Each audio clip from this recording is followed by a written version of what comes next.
মুখ্যমন্ত্রী ব্যানার্জি সাহেবকে দাঁড়াতে বলো, দেখা যাক ভাঙড়ে কি বুঝলেন। আর আমি আমার ভাইপো নওশাদকে দাঁড় করাবো। লড়াইটা করো দিন দেখি। কেন মায়ের দুধ খেয়েছ? মায়ের দুধ খেয়ে থাকো, বুঝলে। কাফের শওকত মোল্লা, ওই কাফেরটা কত বলছেন?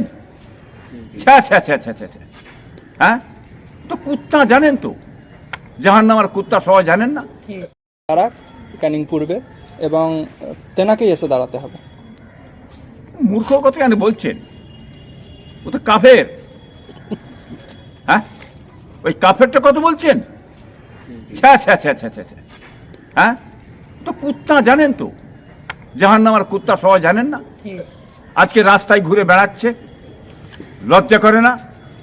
হ্যাঁ, কালকে মমতা যে কীর্তি ঘটিয়েছে দেখেছেন তো আপনারা। উনি আজকে রাস্তায় বেরিয়ে আন্দোলন করছে।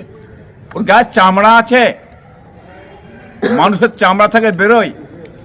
হ্যাঁ, চুরি করে, গুন্ডামি করে, তুলামাজি করে, সব কিছু করে আবার চোরের মায়ের বড় গলা বেরিয়ে আন্দোলন করছে।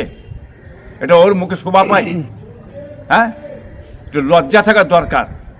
অতএব ওখানে দাঁড়াতে গেলে হুমায়ুন কেন দাঁড়াবে? হ্যাঁ, মায়ের দুধ খেয়ে থাকো, বুঝলে।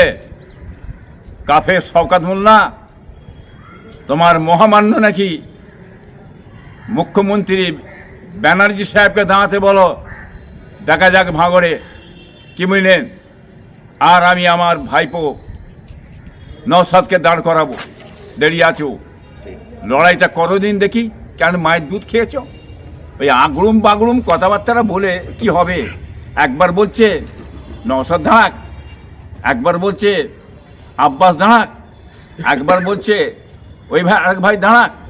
এই তো ভাষা, এছাড়া কি এইটুকুন ভাষা ছাড়া আর তো ভাষা হেরিয়ে গেছে। ও তো ভাষা হারিয়ে গেছে। তো পাগল বলছে, জানোয়ারকে লোকে পাগল বলছে। ওর কিছু অস্তিত্ব আছে? তলিয়ে গেছে, তলিয়ে গেছে। বাংলার মানুষ দেখতে পাচ্ছে। ও বিহায়ের কথা বাদ দেন না, দাঁড়াবার যে শখ থাকে, তোমার শখ একবারে মিটিয়ে দেবে। দাঁড়াও মমতা ব্যানার্জি সাহেব, মায়ের কত দুধ খেয়েছো, দাঁড়াও তুমি। তোমার ভাইপো নাকি? তোমার ভাইপো ভাঙন লাগবে।